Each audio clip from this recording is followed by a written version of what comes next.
नमस्कार, मैं हूं आपके साथ ज्योति कनौजिया। आइए नजर डालते हैं फटाफट खबरों की ओर। अयोध्या में भगवान राम के मंदिर के उद्घाटन की तैयारी जोर शोर से चल रही। इसके लिए देश विदेश से मेहमानों को आमंत्रित किया जा रहा, लेकिन इस कार्यक्रम से कुछ ऐसे बड़े चेहरे ही गायब हैं जिन्होंने राम मंदिर आंदोलन की लड़ाई लड़ने में बेहद महत्वपूर्ण भूमिका निभाई थी। इन्हीं चेहरों में से एक प्रवीण तोगड़िया, वे विश्व हिंदू परिषद के पूर्व अध्यक्ष रहे। भाजपा नेता पालमपुर अधिवेशन में जब राम मंदिर के लिए आंदोलन चलाने का निर्णय लिया था, तब से वे विहिप के सर्व प्रमुख पदाधिकारी रहते हुए उन्होंने आंदोलन चलाने में अपनी महत्वपूर्ण भूमिका अदा की है। भारत जोड़ो यात्रा की बात अब राहुल गांधी मणिपुर से मुंबई तक भारत न्याय यात्रा की तैयारी में है। आगामी 14 जनवरी से कांग्रेस पार्टी की भारत न्याय यात्रा शुरू होगी। राहुल गांधी मणिपुर से मुंबई तक जाएंगे। रिपोर्ट्स के मुताबिक कांग्रेस के इस आयोजन में पार्टी आलाकमान के अलावा प्रदेश कांग्रेस के तमाम नेता भी शिरकत करेंगे। पार्टी के कार्यक्रम से जुड़ी रिपोर्ट्स के मुताबिक राहुल गांधी भारत जोड़ो यात्रा की तर्ज पर ही जनसंपर्क की नई कवायद कर रहे। पूर्वोत्तर भारतीय प्रदेश मणिपुर से 14 जनवरी को शुरू होने वाली पदयात्रा 30 मार्च को खत्म हो। कांग्रेस नेता राहुल गांधी बुधवार सुबह झज्जर के छारा गांव स्थित वीरेंद्र अखाड़ा में पहुंचे। यहां उन्होंने पहलवानों से मुलाकात की। उनके साथ पहलवान बजरंग पुनिया भी मौजूद रहे। यहां गुलदस्ता न होने पर अखाड़े के कोच ने खेत से मूली निकालकर उनका स्वागत किया। राहुल गांधी ने बजरंग पुनिया के साथ काफी देर अखाड़े में कुश्ती भी की। राहुल गांधी करीब पौने घंटे तक अखाड़े में रुके। उन्होंने अखाड़े में कुश्ती के दांव पेच सीखने वाले नए पहलवानों और कोच वीरेंद्र से मुलाकात की। वीरेंद्र ने ही बजरंग और दीपक पुनिया को कुश्ती के दांव पेच सिखाए थे।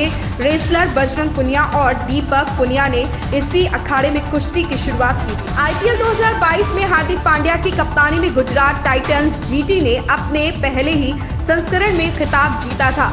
उस साल कप्तान हार्दिक के शांत स्वभाव और टेम्परामेंट की जमकर तारीफ की थी। हालांकि एक मैच ऐसा भी था जब वह एक दबाव वाली स्थिति में टीम के एक वरिष्ठ खिलाड़ी पर अपना आपा खो बैठे थे। वही खिलाड़ी कोई और नहीं बल्कि मोहम्मद शमी है। भारतीय तेज गेंदबाज को अपने कप्तान की प्रतिक्रिया पसंद नहीं आई थी और उन्होंने उसी वक्त यह सुनिश्चित किया है कि वह अपने मन की बात हार्दिक से कहेंगे ताकि टीम में कोई अनबन ना हो। उत्तर भारत के समेत दिल्ली एनसीआर में भी कोहरे की चादर में लिपटा हुआ है। बुधवार सुबह को घना कोहरा दिखा। इस वजह से नजदीक की चीजें भी स्पष्ट दिखाई नहीं दे पा रही है, जिसके चलते सड़कों पर वाहन रेंगते हुए नजर आए। दिल्ली एनसीआर के कई इलाकों में विजिबिलिटी 0-50 मीटर तक 27 दिसंबर की सुबह 5:30 बजे, सफदरगंज में 50 मीटर और पालम में 125 मीटर दृश्यता दर्ज की गई। राष्ट्रीय राजधानी में तापमान लगभग 7 डिग्री तक गिर गया है। कोहरे और कम दृश्यता के कारण नई दिल्ली से आने और जाने वाली कुछ ट्रेनें भी देरी से चली। दिल्ली में कोहरे के कारण 30 से अधिक उड़ानें प्रभावित हुई। असम के तेजपुर में बुधवार सुबह भूकंप के तेज झटके महसूस किए गए। इस दौरान लोग दहशत में आ गए और अपने अपने घरों दफ्तरों के बाहर निकल आए। नेशनल सेंटर फॉर सिस्मोलॉजी के मुताबिक भूकंप के झटके सुबह 5:53 पर महसूस किए गए। रिक्टर स्केल पर इसकी तीव्रता 3.4 मापी गई है। पृथ्वी के अंदर 7 प्लेटलेट्स हैं जो लगातार घूमती रहती हैं।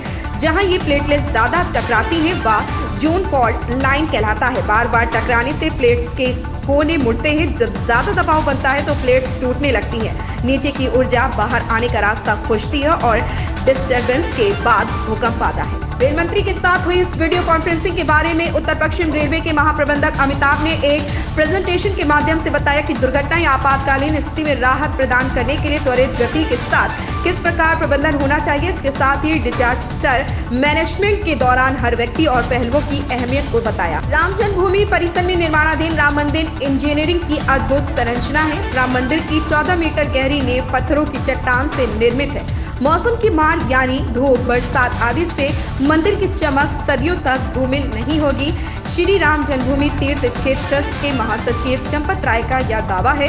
वे बताते हैं कि राम मंदिर के चौखट की ऊंचाई सरयू तल से 107 मीटर है। चंपत राय के अनुसार पीएम नरेंद्र मोदी ने राम मंदिर के लिए जहां भूमि पूजन किया था उसकी सरयू तल से ऊंचाई 105 मीटर है। रडार सर्वे के बाद यह तय हुआ था कि गर्भगृह स्थल पर गहराई तक मलबा जमा है, जिसके बाद मलबा हटाने का निर्णय लिया गया और 40 फीट तक खुदाई की गई। यमुना में अमोनिया का स्तर बढ़ने से वजीराबाद व चंद्रावल प्लांट पूरी क्षमता से पानी का उत्पादन नहीं कर पाएंगे। ऐसे में आधी दिल्ली में जलापूर्ति प्रभावित हो सकती है। सबसे ज्यादा असर पूर्वी और दक्षिणी पूर्वी दिल्ली में पड़ सकता। मध्य दिल्ली में कम दबाव से पानी आएगा। जल बोर्ड के मुताबिक 2 दिन से अमोनिया के कारण वजीराबाद और चंद्रावत प्लांट पूरी क्षमता के साथ काम नहीं कर पा रहा। यमुना में अमोनिया का स्तर 2.3 बना हुआ है। सीएससी के बाद प्लांट में अमोनिया का स्तर घटकर 1.6 तक पहुंच पाया। यह स्तर 1.2 होने के बाद ही प्लांट पूरी क्षमता से काम कर सके। फिल्म गदर में धूम मचाने वाले सनी देओल नए साल का जश्न मनाने मनाली पहुंच गए हैं। इसके अलावा बॉलीवुड क्वीन कंगना रनौत नए साल के जश्न के लिए मनाली आ चुकी है। इससे पहले बॉलीवुड एक्टर सनी देओल ने अपने सोशल मीडिया अकाउंट पर एक वीडियो शेयर किया है। इस वीडियो में सनी क्रिसमस में मस्ती करते दिख रहे। वीडियो में सनी हाथ में टेढ़ी लिए छोटे भाई बॉबी देओल की हालिया रिलीज फिल्म एनिमल के गाने जमाल खुड़ू पर थिरकते दिखे। यह वीडियो सोशल मीडिया में जमकर वायरल हो रहा है। इन खबरों में बस इतना ही। बने रहें हमारे साथ।